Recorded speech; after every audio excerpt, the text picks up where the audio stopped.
तपाईहरुलाई मेरो मिनी ब्लगमा। अब 1 वर्षको ग्याप पछि बनाउन सुरु गर्यो ब्लगहरु फेरि कि त भन्दैन कि भनेपछि रेगुलर आउँछ यो भिडियोहरु। आज चाहिँ मिनी ब्लग हो। केरम भइरा थियो यसो बानी के रे बाहिर पानी डरो परेछ। अब केरम भयो घर बस्दा पनि झ्याउ लाग्यो। अब हामी चाहिँ रामबजारको घले चोकमा गएर त्यो हड्डी र मोमो खाने प्लान बनिरहेको छौं।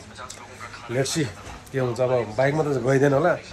अब इनड्राइभमा ट्याक्सी मगाएर इनड्राइभमा जान्छौं अनि बाँकी ब्लग चाहिँ त्यहाँ हेर्नु होला। एक हिसाबले फुड हन्ट जस्तै हो के। Keep watching guys. अनि जो नयाँ हुनुहुन्छ यो भिडियो हेर्दै हुनुहुन्छ प्लिज सब्स्क्राइब गरिदिनुस्। पैसा लाग्दैन सब्स्क्राइब गरेको। अनि लाइक गरिदिनुस्, कमेन्ट गरिदिनुस्, शेयर गरिदिनुस्। अनि शेयरमा सब्स्क्राइब मात्र हैन अनि साइडमा नोटिफिकेसन हुन्छ। नोटिफिकेसनको बेल आइकनमा थिचेर टङ्ग गरेर बेल आइकन थिचिदिनु होला। धन्यवाद।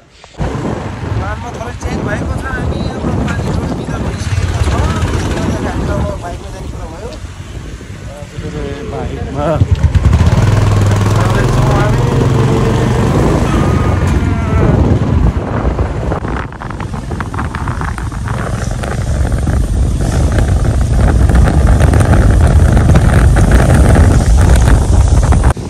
आकाश पानीले प्र्याङ हान्दियो यार।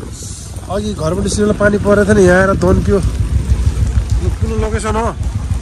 कुन हो? यो ल हामी लोकेसनमा आइपुग्यौँ तर पानीले हामीलाई डह्रो भिजाछ।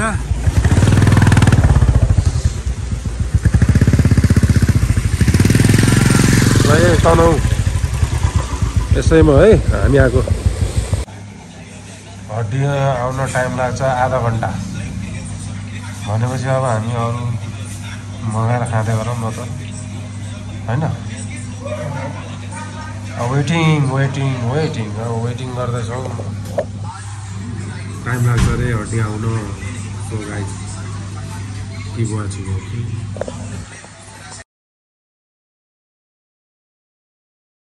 2000 years later.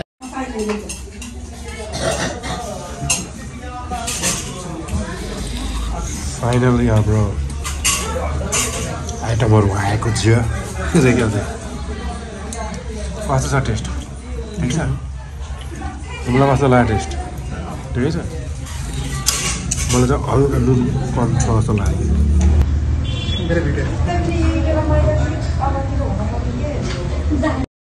फाइनली खाएर आएँ। म चाहिँ चाँडै आएँ। उता भाइहरू भान्जाहरू खाँदैछन्। मिठो थियो। चट्ट सर्भिस अलि लेट थियो। के गर्ने जे जस्तो छ यही हो। कस्तो लाग्यो अन्त्यसम्म हेरिदिनु भयो त्यसको लागि धन्यवाद छ। लाइक शेयर एन्ड सब्स्क्राइब गर्न नबिर्सिदिनु होला। अनि साइडको नोटिफिकेसन बेल आइकनलाई गरेर घन्टी ठोक्न नबिर्सिनु होला। सब्स्क्राइब गर्दैमा पैसा लाग्दैन हजुर।